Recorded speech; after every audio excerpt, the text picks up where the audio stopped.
Okay, this is the second part of 6.1 lesson. We're going to review here how to create mapping diagrams and also identifying patterns. So here we have an example of what a mapping diagram looks like. So we're going to start out with understanding the patterns, which we did a little bit in our activities for this lesson. So when we're trying to identify the patterns, we're trying to see what's happening between each of these. Now it has to be a consistent set of numbers in that input to have a consistent set of numbers in that output. Okay, if they do some skipping, like if they had gone 2, 4, and then 8 and skipped that 6, we wouldn't see that consistent pattern. It's just that they had chosen not to use an input of 6. Doesn't mean that it doesn't follow that same pattern. So let's go ahead and determine as the input does what? Well, it looks like it's going adding 2. So as the input increases by 2, what happens to our output? Well, the output looks like plus 3, plus 3, plus 3. The output increases again by 3. So there we're going through and identifying the pattern that's actually happening between those. They're not always going to be an increase. They're not always going to be adding. They will start us off probably with some of the more simple ones. Okay, so sometimes they give us a table that looks like this. Instead of a mapping diagram, they give us a table. Still the same thing. Our inputs are our X's, our outputs are our Y's. So if you wanted to see it as a mapping diagram, it would look like this.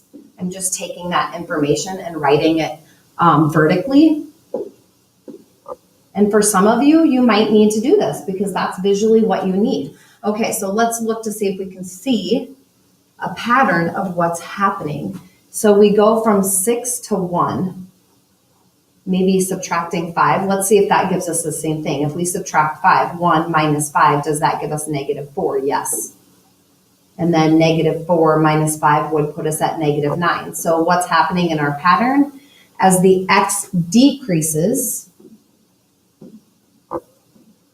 by 5, or you could say as X subtracts 5, or however you want to word it. I'm just using increase, decrease. The Y, or the output, what's happening? Looks like we're going up by 1. Yep, so our pattern is the Y, or the output, increases by 1. Or you could say adds 1 is plus 1, however you want to word that, okay? So there we saw a decrease or a subtraction and an increase or an adding. Once again, if you need to set it up vertically, then go ahead and do that. It's just that this one was set up horizontally as a table. Okay, so now we're going to go ahead and jump into creating that mapping diagram, and then we'll go ahead and discuss out the pattern also. So when we create it, we're just pulling our coordinate sets. So here they're giving us a graph, and they're asking us to write up the mapping diagram. So our graph, well, we want the coordinates of that, which would be 1, 1. So our X is 1, and our Y is 1. These are our X's, these are our Y's. Okay, so the next one, we'll do a different color so that you're visually seeing these different. Well, we went over to 2 for our X, and our Y was the 3. So 2, 3 would be our ordered pairs. Okay, let's do this one as blue. Our X was 3, and our Y was 5. Now, some of you might need to visually draw those lines so that it's faster for you to pull the numbers. I'm good at doing over and then up to, or down to if it happens to go into the negatives, but some of you visually need to see where exactly is it crossing the X line and the Y line. Okay, our last set, our X line, it's crossing at 4, and our Y line, it's crossing at 7. Okay, so now let's go ahead and look at our inputs and our outputs and identify our pattern also. So it looks like our inputs are going up by 1. So input is plus 1, or you could say increasing by 1. And our output, that looks like a plus 2. So identifying that pattern. So our output is a plus 2, or increasing by 2. All right, let's go ahead and try another one of these.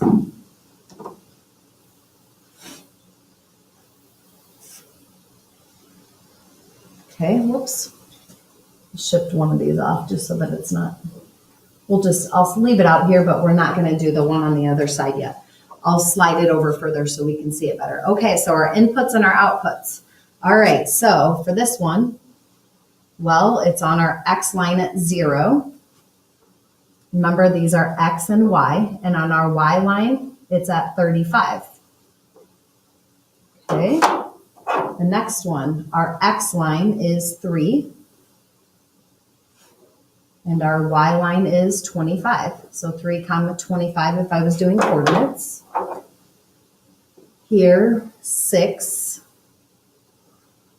15. And our last one, oops, I kind of did that backwards, was 9 and 5. And I don't need these last two. Okay, so what's happening? Let's describe the pattern. Well, it looks like we're increasing by 3, so our input is adding 3, and our output, it looks like it's decreasing by 10 or subtracting 10. Okay. All right, so let's go ahead. I'm going to slide this over. We're going to look at this other one here.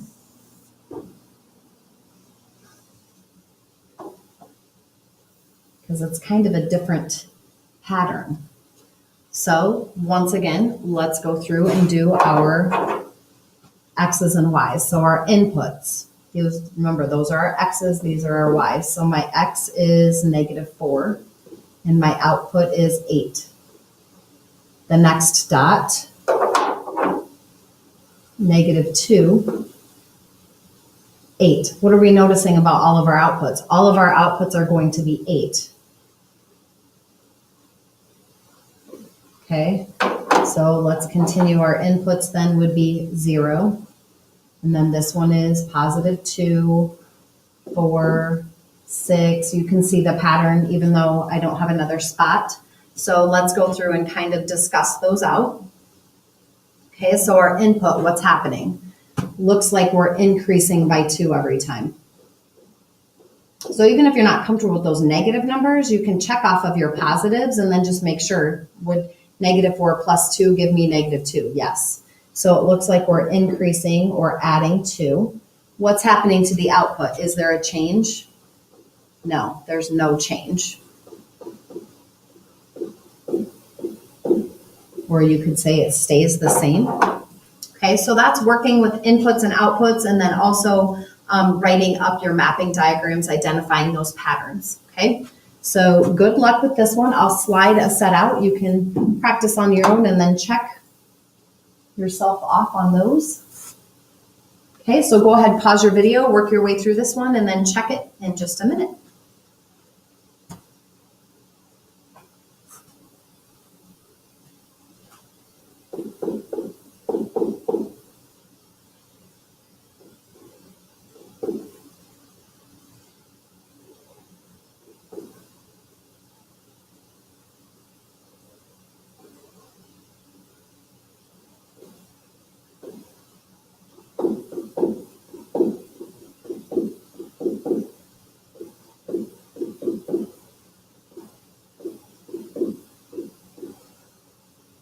So there's your inputs and your outputs of your mapping diagram. And then your input was increasing by 2 while your output was decreasing by 2. Good luck with this lesson.